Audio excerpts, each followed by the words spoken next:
Welcome to Crisis in Perception, where we examine the systems shaping our world one book at a time. How do ambition, prophecy-like narratives, and power incentives create a self-fulfilling feedback loop where violence becomes the only stabilizer until the system collapses?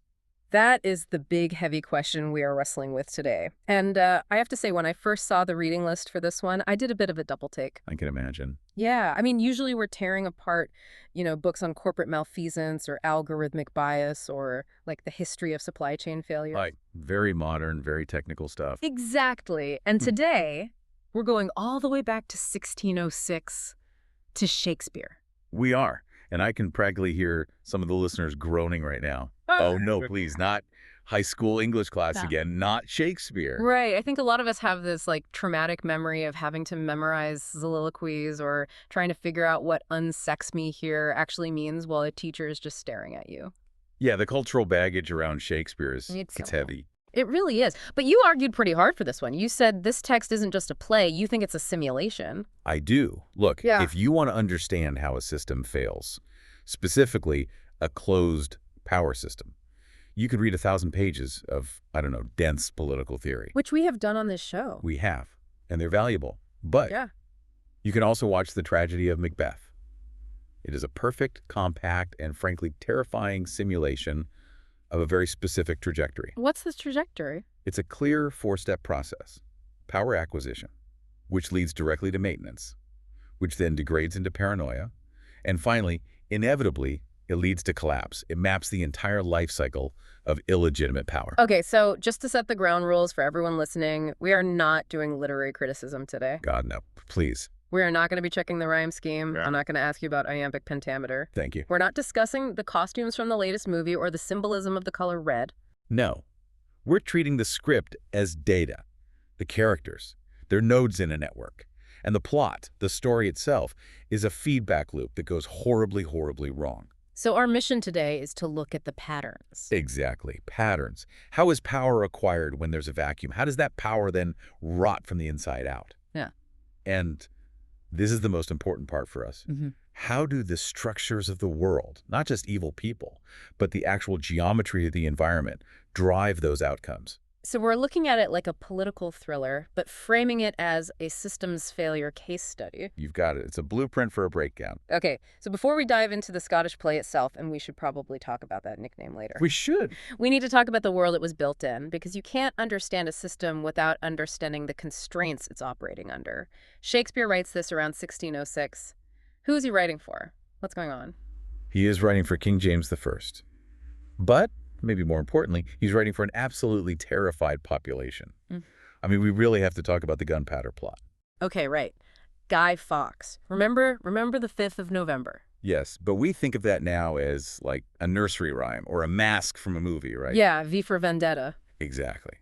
In 1606, this was their 9/11. It had just happened a few months before this play was likely first performed. The trauma was fresh. So paint the picture for us. What actually happened? What was the plan? So a group of religious extremists, they managed to pack the basement of Parliament with, I think it was 36 barrels of gunpowder. Their goal wasn't just to kill the king. It's bigger than that. Well, much bigger. The goal was to decapitate the entire government in a single massive explosion. The king, the lords, the commons, everyone. They wanted to literally erase the state and create a power vacuum they could fill. Wow. So the level of anxiety in London at that time must have been. It was off the charts. You have to imagine a police state atmosphere, spies everywhere, people being rounded up, tortured for information. The word of the year was equivocation.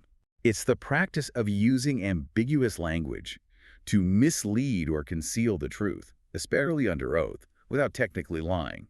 It was a huge deal during the trials of the plotters. So the whole country is obsessed with this idea of hidden meanings, of daggers in men's smiles. So when the audience sits down to watch Macbeth and they see a play about treason, about killing a king, They aren't watching a history lesson from a century ago. They are watching their own worst nightmare play out in real time. The fear in that theater would have been electric. that context changes everything. It means the concept of order isn't just some boring, abstract political idea. Order is survival. Exactly. If the state collapses, everyone dies. Chaos reigns. That is the stake. So the system Shakespeare builds in this play is specifically designed to show what happens when that fundamental order is breached by an insider. Okay, so let's look at the input of this system then. The play doesn't start with a happy court scene. It starts with a war. It does. Act 1, Scene 2. We don't even meet Macbeth first. We get a report about him from a bleeding captain, a sergeant coming right off the front lines. And the description is, it's intense. It's like something out of a super violent action movie. It's incredibly visceral. The captain describes Macbeth disdaining fortune, just carving his way through the enemy soldiers until he faces the rebel leader, Macdonald. And he doesn't just defeat him. No, this is the line that always stuck with me. He unseams him from the knave to the chaps. Unseams him. It's such a strange, almost medical image. It's like he unzips a human being from the belly button to the jaw. It is brutal. It's grotesque. And then he fixes his head on the battlements. But here's the first critical system insight. How does the system respond to this extreme brutality? The King Duncan, he loves it. He says, "Oh, valiant cousin, worthy gentleman." He's thrilled. Precisely. The system rewards this specific brand of violence. Duncan doesn't just praise him. He immediately gives Macbeth a promotion. He makes him Thane of Cawdor. So, wait a minute. We usually think of Macbeth as this villain, this anomaly who breaks the system. But what you're saying is that at the beginning, he's actually the perfect employee. In the acquisition phase of the story, yes. The system has already taught him a very clear lesson. Violence is a valid, effective, and royally rewarded tool for advancement. He isn't acting outside the system's rules. He is the system's star performer. He's just operating in a martial context, a military context. For now. The tragedy begins when he decides to apply that same tool brutality to a domestic political context. It's that old saying, if all you have is a hammer... Everything looks like a nail. Or in this case, everything looks like a traitor who needs to be unseamed. Okay. So we have a violent man in a violent world who is actively being rewarded for that violence. Then comes the catalyst. The witches. The Weird Sisters. Now, I want to be careful here because it's so easy to just write this off as, ooh, magic, and then just move on. But in our systems model, what are the witches? Think of the witches not as characters, but as a responsive algorithm, or maybe an external information input stream. An algorithm. Explain that. Look at how they operate. They don't command him to do anything. They never say, Macbeth, go and kill Duncan. That's not what they do. So what do? They just output data. They give him 3 data points. First, all hail Macbeth, hail to the Thane of Glamis, which he already is. That's a known fact. Right. It establishes their credibility. Exactly. Then, all hail Macbeth, hail to thee, Thane of Cawdor, which he doesn't know he is yet, but we, the audience, know the king has just granted him that title. So that's a near future fact. Correct. And then the third piece of data.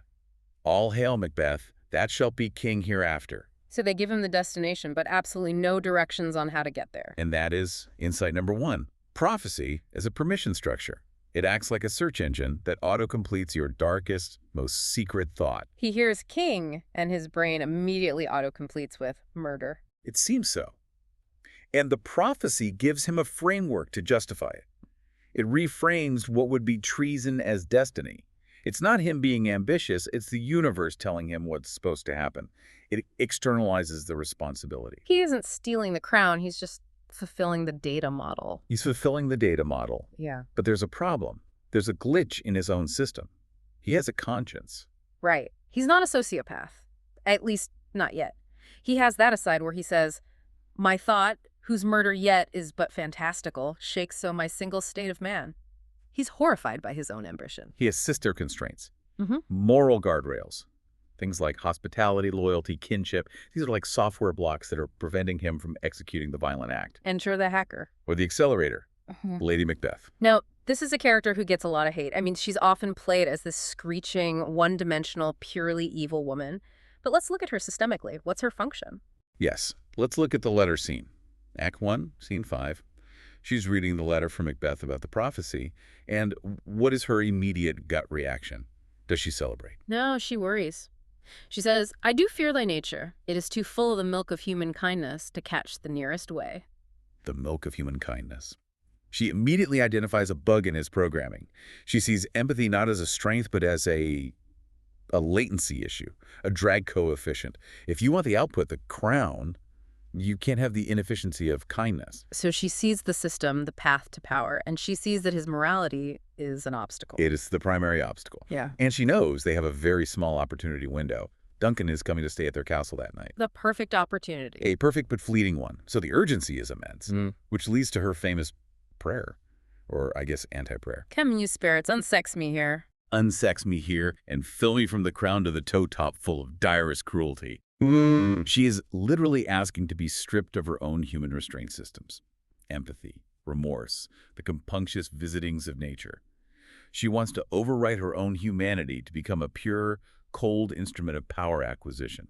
She wants to become a machine built for one purpose. And when he wavers, when he says, we will proceed no further in this business, she doesn't try to reason with him. She attacks his status. Yes, this is insight two. Status insecurity as a lever. She doesn't debate the morality of it. She links his masculinity directly to his willingness to commit violence. She says, when you durst do it, then you were a man. It's such a brutal line. It is. She's essentially saying, your identity as a man is conditional on this act of violence. This closed system she's creating for him, to be good or moral, is framed as being weak or cowardly. To be strong, to be a man, is to be ruthless. She completely flips the moral polarity for him. And it works. He resolves to do it. I am settled, he says. He is. And that leads us to the event itself. The moment the system is irrevocably broken. The murder of King Duncan. Act 2. This is the first transgression. And it's fascinating because before the knife even touches Duncan's skin, Macbeth's own mind starts to fragment. The dagger speech. Is this a dagger which I see before me, the handle toward my hand? Is he hallucinating? Is it a ghost? What's happening there? I think it's a dagger of the mind. His system is under extreme stress. He's about to violate the most sacred taboo of his entire society regicide. He's killing his king, his kinsman, and his guest all at once. His brain is projecting the tool of his own destruction as a way of maybe processing the horror. But the most interesting system's failure, I think, happens right after the murder. I agree completely. He comes back to Lady Macbeth, his hands are covered in blood, Yeah. and he's totally fixated on something that seems weird. Yeah, he says he heard two men in the next room wake up. One of them sneezed and said, God bless us, and the other one said, Amen. And Macbeth says, I had most need of blessing, and amen stuck in my throat. He couldn't say amen. It's like he's been locked out of the spiritual network. He severed the connection, but then he said the line that I think defines the rest of the entire play. Methought I heard a voice cry, sleep no more. Macbeth does murder sleep. The innocent sleep. Sleep that knits up the raveled sleeve of care. Let's just pause and think about what sleep actually is, biologically. It's a reset, a restorative process. It's a system reset. It clears the cache of the brain. It processes emotional data. It literally washes toxins out from between your neurons. It restores the organism. By murdering the king, the head of the political body, Macbeth, has broken the internal homeostatic order of his own biological body. So Macbeth shall sleep no more isn't a supernatural curse. It's a medical diagnosis. Precisely. From this point forward in the play, he is operating on decaying hardware. He is a man who is perpetually sleep-deprived, increasingly paranoid, and cognitively declining. This system of the self is now permanently unstable. Wow. And right at this moment of absolute horror, Duncan's dead, Macbeth is falling apart, Lady Macbeth is trying to manage him. We get a knock at the door. A very loud, very insistent knock. Which leads to the porter scene. Can we just pause on this? Because I feel like this scene confuses a lot of people. You have the most intense, dark, bloody murder, and then suddenly this drunk guy is stumbling around making dirty jokes. He is. He's joking about how alcohol provokes the desire, but it takes away the performance. It feels like a commercial break in the middle of a horror movie. And in a way it is. From a system design perspective, it's a system reset for the audience. The tension in the theater during the murder and its immediate aftermath is unbearable. If Shakespeare keeps that pressure up, the audience just goes numb. They disengage emotionally. So the porter acts as a pressure valve. 100%. He lets the audience laugh. It resets their cortisol levels so that they're ready to be horrified all over again when Macduff discovers the body. Yeah. It's an incredibly sophisticated piece of emotional engineering. And Macduff does find the body. Oh, horror, horror, horror, tongue nor heart cannot conceive nor name thee. And this is where we see insight 4, the reputation gap. Watch Macbeth's behavior very closely here. He has just committed this murder. Now he has to perform the role of the horrified, loyal subject. And he overdoes it. He kills the guards, the grooms in the chamber. This is a major deviation from the original plan. Lady Macbeth's plan was just to frame them, plant the daggers on them. Macbeth improvises and silences them forever. And he has to explain why he did it. He says, "Oh, yet I do repent me of my fury that I did kill them." He claims it was an act of violent love for his dead king. It's preemptive violence. He's trying to control the narrative by eliminating witnesses. But look at the reaction of the people who matter most in that room. The king's sons, Malcolm and Donald Bain.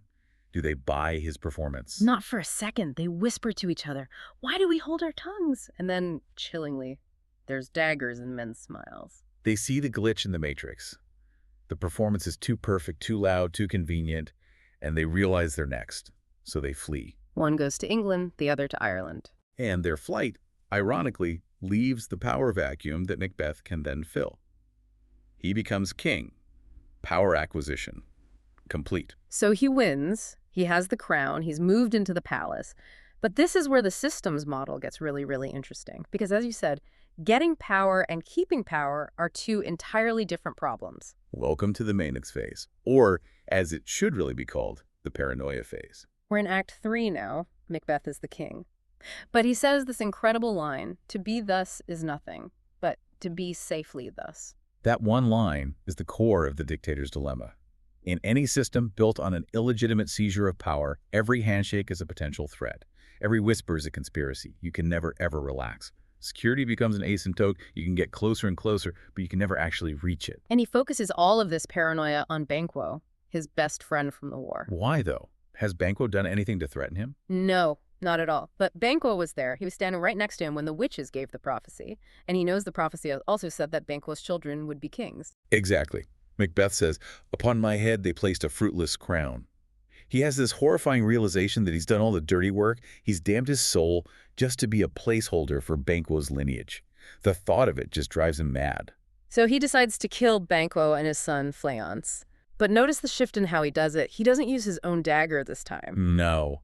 He hires murderers. He calls them demi-wolves and hounds, desperate men whose lives he blames Banquo for ruining. He's outsourcing the violence now. And there's another huge shift. He doesn't tell Lady Macbeth about this plan. That's a massive change in the system. They were a single unit.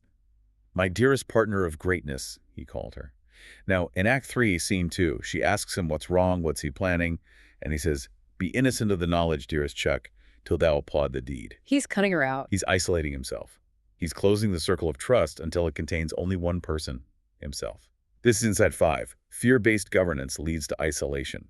He believes secrecy equals security, but what secrecy actually does is cut him off from reliable data, from counsel, from reality itself. So the murderers go out. They ambush Banquo. They kill him. But, and this is a crucial detail, his son, Fleance, escapes in the dark. The system fails to control the outcome.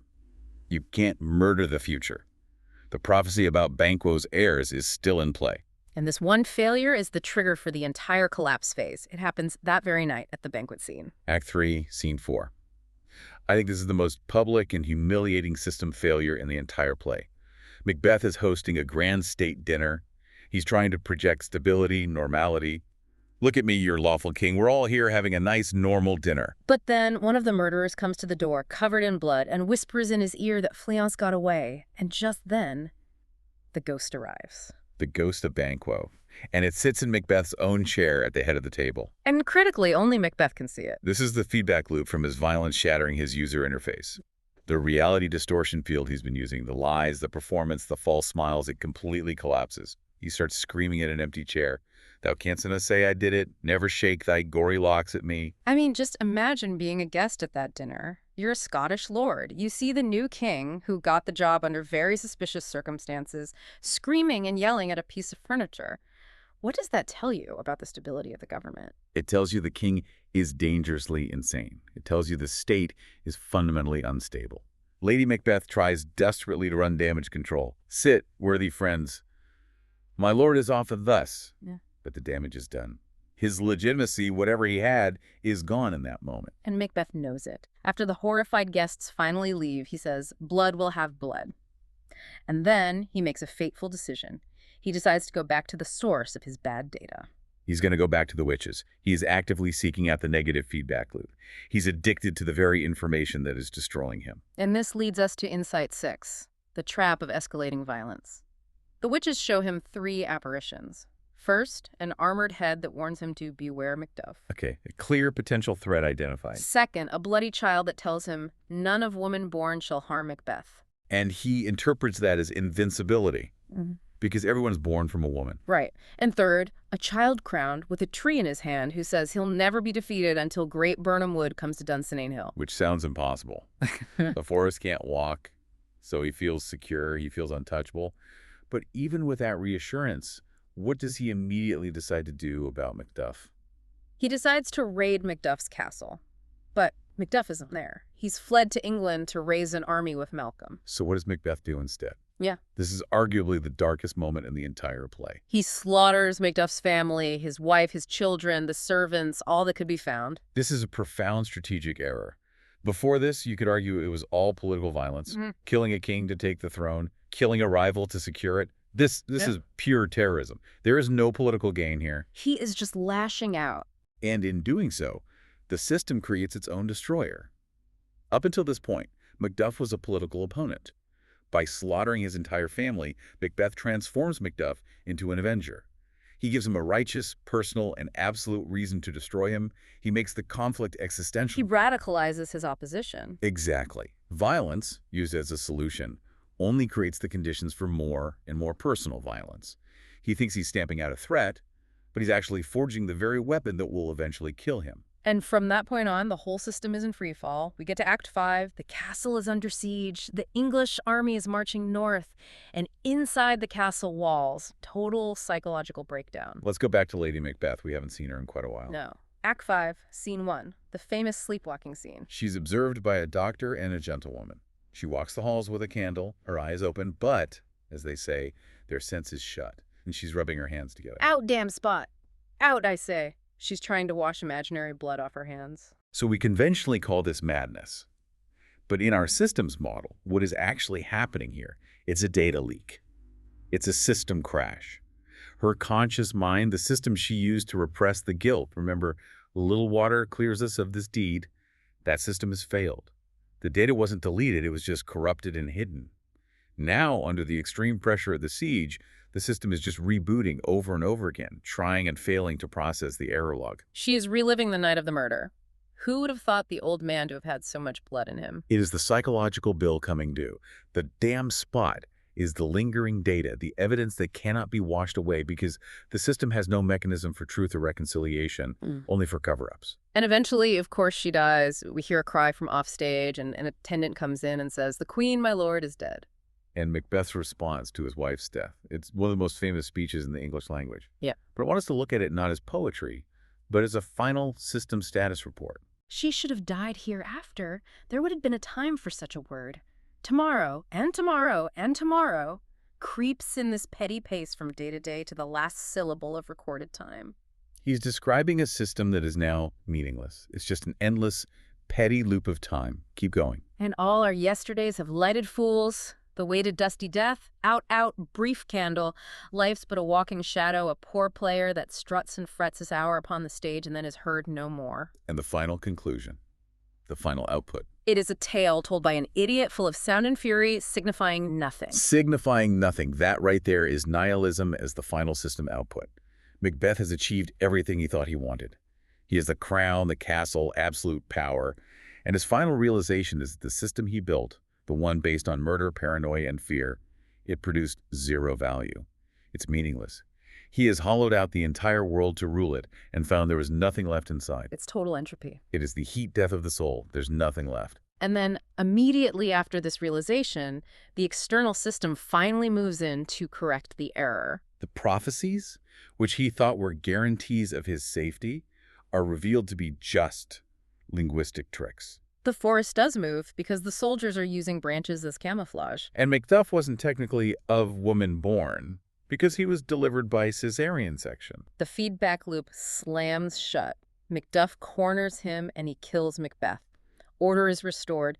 But, and this is the key point for a systems analysis, the cost of restoring that order was absolutely catastrophic. The country is in ruins. So we've walked through the entire simulation. Let's zoom out. I want to map this explicitly for listeners who, like to visualize the board. If we were drawing this on a whiteboard right now, how would we label the pieces? Okay, let's do the systems mapping. Let's start with the actors and roles. Okay, first you have the aspirant ruler. That's Macbeth. He's the node where personal ambition meets systemic opportunity. He's the active agent in the system. Then you have the enabler, or the accelerator. That's Lady Macbeth. Her function is to remove moral friction from the system, to make the unspeakable act possible. Okay, who's next? Then you have the institutions of loyalty. These aren't people so much as concepts represented by people. Duncan is legitimacy. Banquo is loyalty. Macduff is justice. For Macbeth's new system to flourish, these nodes have to be broken or eliminated. Right. And what about the incentives? What's actually driving all these actors? There's a triangle of incentives: legitimacy, security, and status.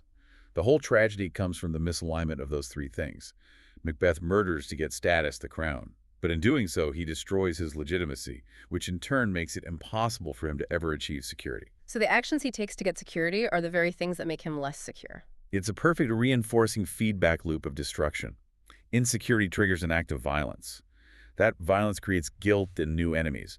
Those new enemies increases insecurity, which then triggers more violence. And the loop just gets tighter and tighter and more frantic until the whole system just crashes. Exactly. So why does this matter to us in the 21st century? I mean, we aren't Scottish Thanes. Most of us don't carry swords to work. No, we don't.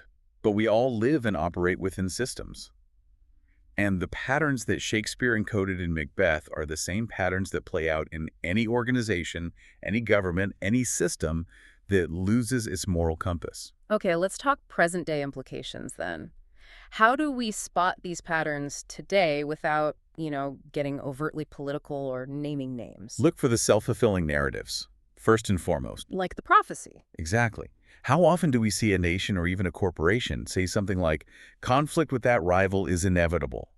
So because they believe it's inevitable, they take preemptive action. They impose sanctions, or they launch a hostile takeover, or they start a whisper campaign. And that very action forces the rival to fight back. Which then proves the original narrative right.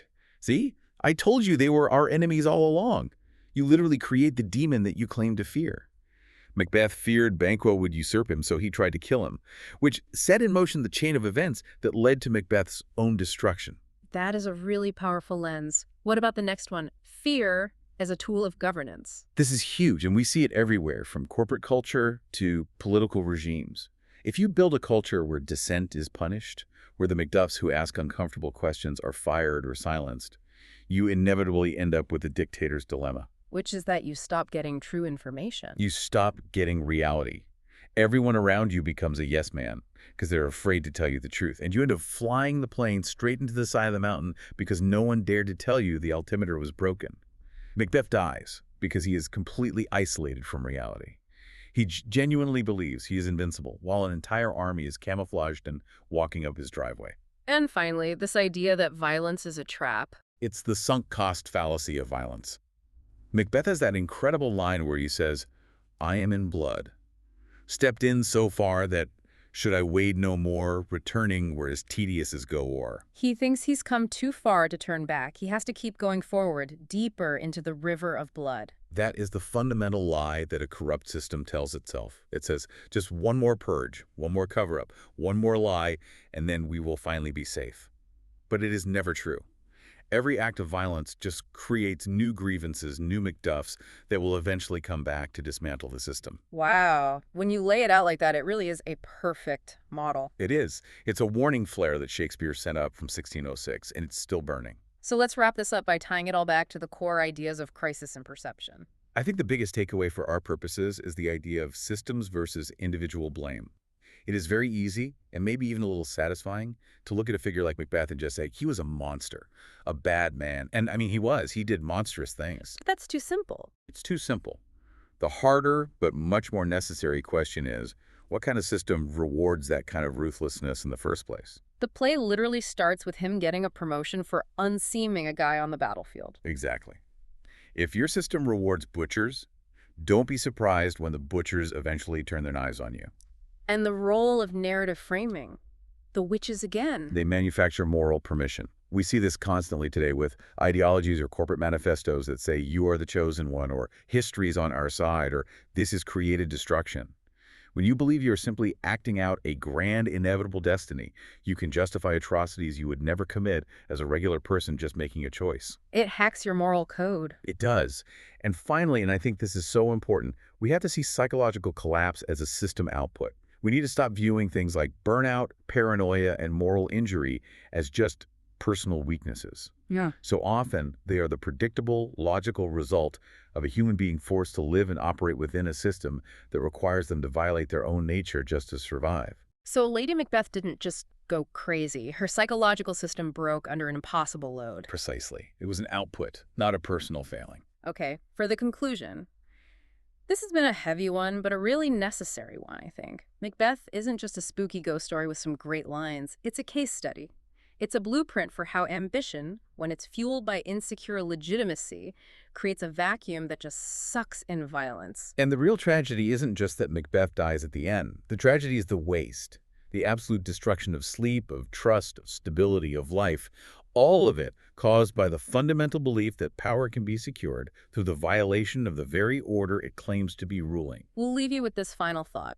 When you see a system, whether it's corporate, political, or even social, that seems to require constant enforcement, constant secrecy, and a constant search for internal enemies to maintain its status, ask yourself, is that system actually leading to stability, or is it just wading deeper into blood? Is it fixing the problem, or is it just creating the next ghost that will show up to haunt the feast? This project is free and publicly accessible. If you'd like to support the time, tools, and research behind Crisis and Perception, you can become a supporter on Patreon. For a shorter visual overview of this topic, see the mini explainer linked in the description. If you enjoy this kind of systems-level analysis, please like, subscribe, and comment with books or topics you'd like us to explore next.